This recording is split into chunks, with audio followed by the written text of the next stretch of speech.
He said he believed it was logical for him to give way to Mr. Paul Mashatile, who was elected in December as the ruling ANC party's deputy president. But the presidency spokesman said the president wanted Mr. Mambuza to remain until the transition process was finalized. Mr. Mashatile is due to be sworn in as a member of parliament today. According to the report, his entry to parliament will pave the way for the president to name him as the country's deputy president. Mr. Ramaphosa is due to deliver a State of the Nation address in Cape Town on Thursday.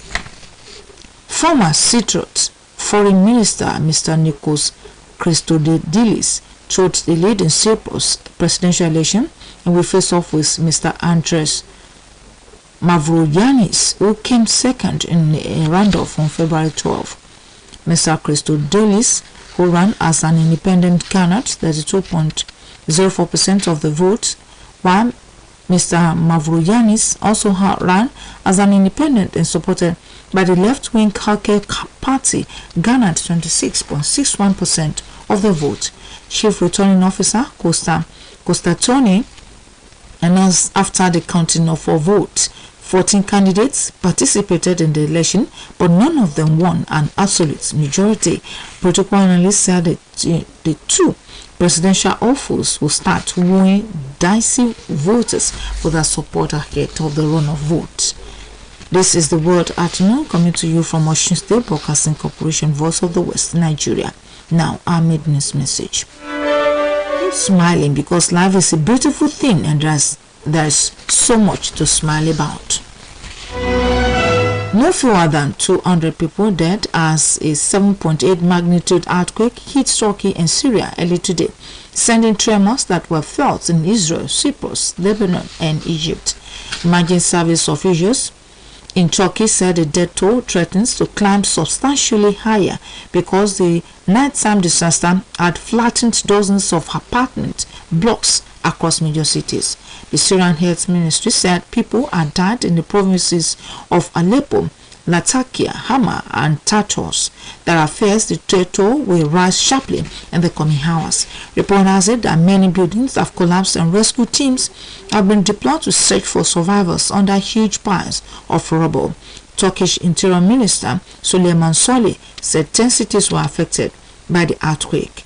About 440 people were injured in Turkey and 639 in Syria.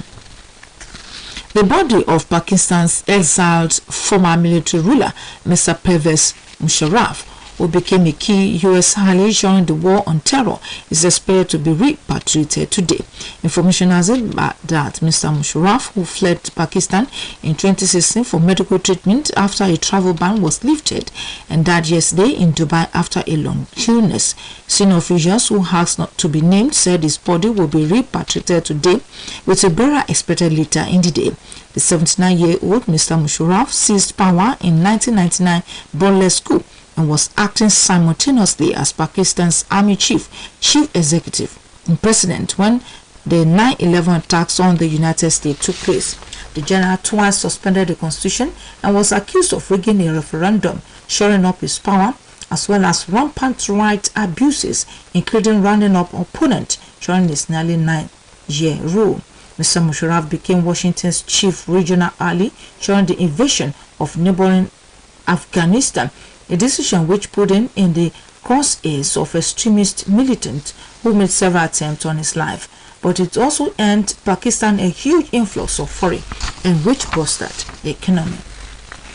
In Hong Kong, the largest national security trial begins today, with 47 people are on trial for flouting the country's controversial national security law.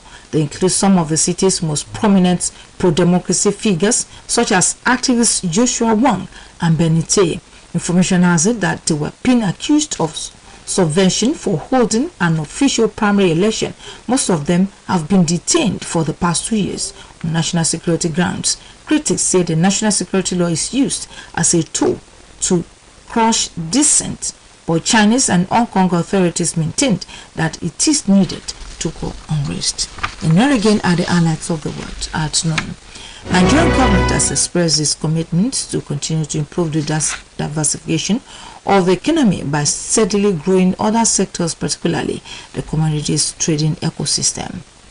South African President Mr. Cyril Ramaphosa has asked his deputy, Mr. David Mabuza, to remain in his position until transition is finalized. The body of Pakistan's exiled former military ruler, Mr. Pervez Musharraf, who became a key U.S. ally during the war on terror, is expected to repatriated today.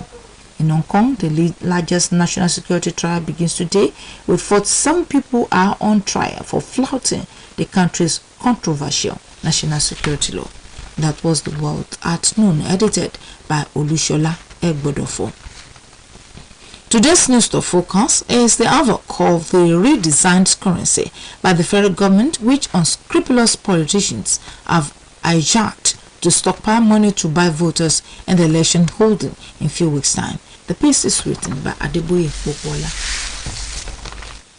Nigerians are responding to frustrations arising from the hardships inflicted by the redesigning of Naira notes, which results in the current drought of cash in the microeconomic system, is not only perplexing, but also eloquently attesting to the fact that the policy has been vitiated by massive corruption. A trending video of a woman who stripped herself naked inside the hall of a commercial bank in Oshogbo, Osun State capital, vividly painted the ordeals of Nigerians who waited endlessly to withdraw from their respective bank accounts. The woman, who was at the peak of melancholic distress, was in bank for the second day as the bank was not making cash withdrawal available the previous day from both the automated teller machine and the counter, as the customers of commercial banks were languishing in pains of cash withdrawals in Oshogbo banks. Customers of commercial banks in Delta were also suffering intensive pain of their inability to make cash withdrawal in their respective banks. Among the worst hit of the current problems of the currency redesigning in Delta is James Auta, who lost his pregnant woman to death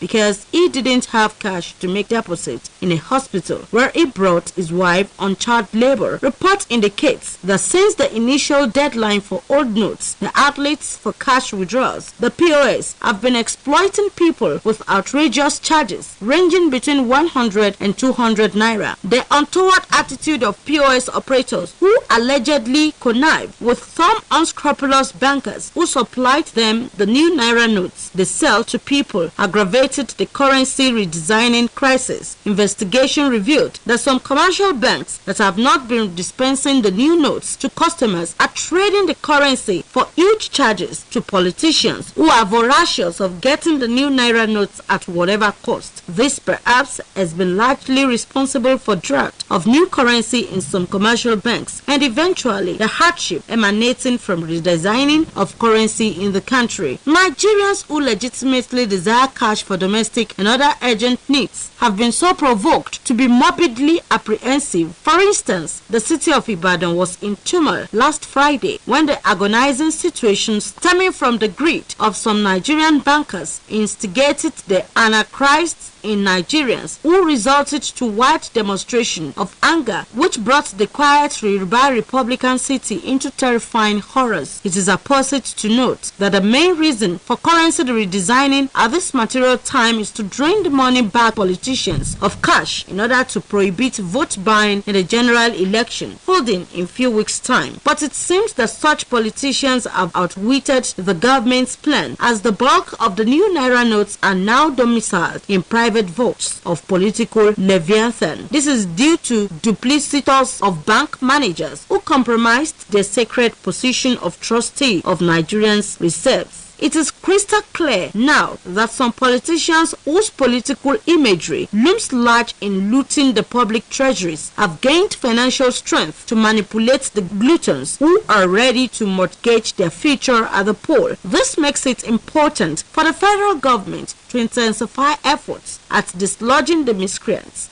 that unscrupulous politicians mobilize to destabilize the election at the payment of paltry sum. News Talk proceeds that the federal government should be proactive in reasoning by constituting a hard crack intelligence that will comprise officers of untainted integrity to monitor the politicians even before the election in order to bring to book any of them caught using money to influence the electorates. Newstalk also stressed the need for the state governors to get rid of deviants from their political jurisdictions, as they are more susceptible to political thuggery.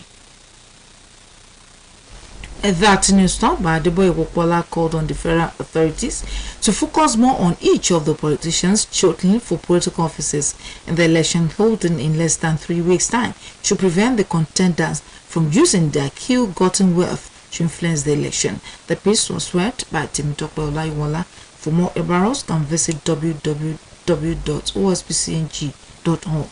Thanks for listening. Good afternoon.